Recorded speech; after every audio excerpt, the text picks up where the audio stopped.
Hi, welcome to the African World Channel.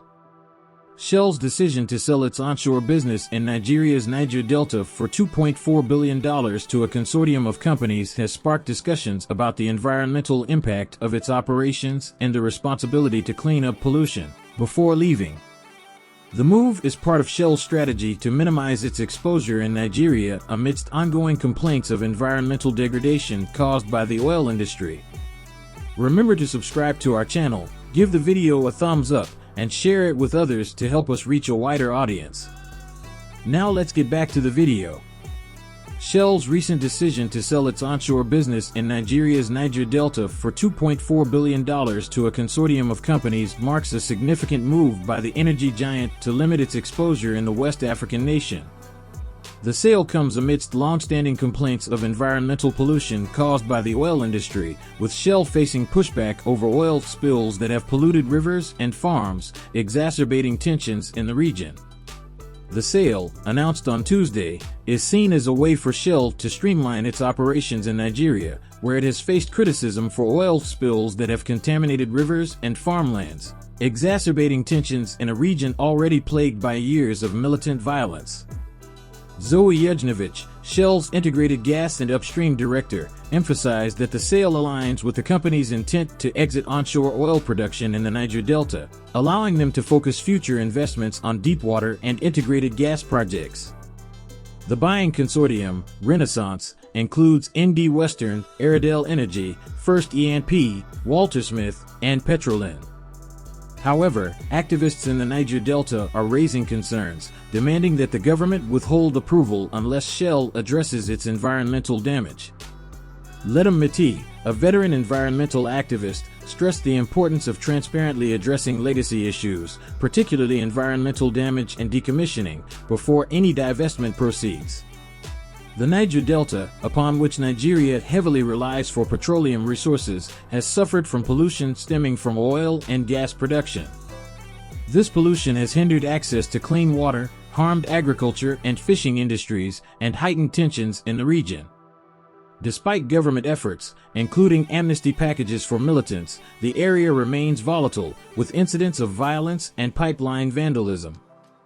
Fineface Dumnamain, director of the Youths and Environmental Advocacy Center, called on the Nigerian government to mandate Shell and the new buyers to provide a comprehensive plan for addressing environmental damage and compensating affected communities before granting approval for the sale.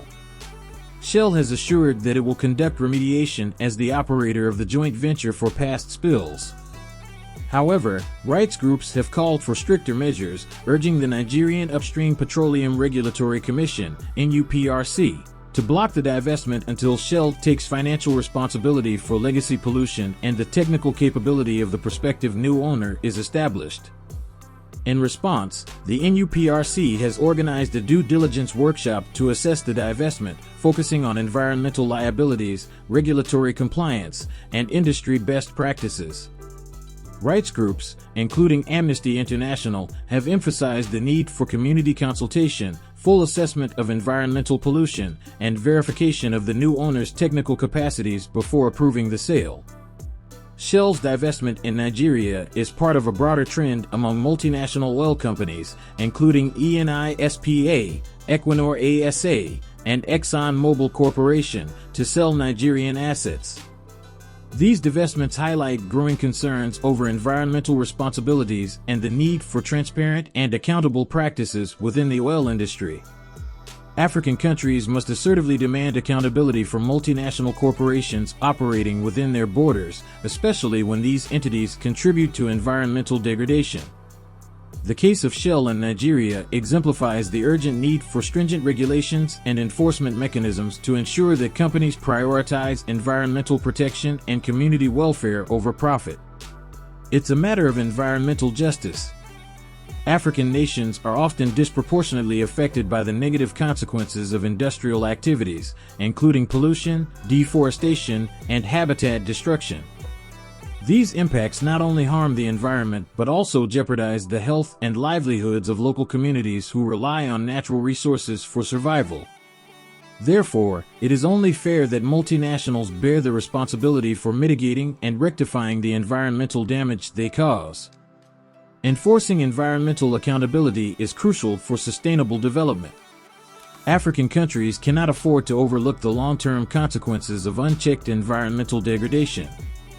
By holding corporations accountable for their actions, governments can incentivize them to adopt environmentally friendly practices, invest in renewable energy, and adhere to strict pollution control measures. This not only protects the environment but also fosters economic growth that is socially and environmentally sustainable. Imposing penalties and compensation requirements for environmental harm sends a strong deterrent message to corporations. If multinationals know that they will face financial consequences for polluting or destroying the environment, they are more likely to prioritize environmental stewardship in their operations. This not only benefits local communities and ecosystems, but also fosters a culture of corporate responsibility and accountability. In the case of Nigeria and Shell, the government should insist on adequate compensation for communities affected by environmental damage. This compensation should not only cover immediate losses, but also account for long-term impacts on livelihoods, health, and cultural heritage. Additionally, Nigeria should strengthen its regulatory framework to prevent future environmental degradation by imposing strict environmental standards, conducting regular inspections, and holding companies accountable for compliance. Ultimately, African countries have the right and responsibility to safeguard their environment and protect the well-being of their citizens. By holding multinational corporations accountable for their environmental footprint and implementing robust regulations, African nations can pave the way for a more sustainable and equitable future. We value your input. In what ways do you believe African countries can enforce stricter regulations on multinational corporations to protect the environment? How important do you think it is for companies like Shell to compensate communities affected by environmental damage in countries where they operate? Please share your opinions in the comment section below. And don't forget to subscribe to our channel, like this video, and share it with others. Thank you for watching.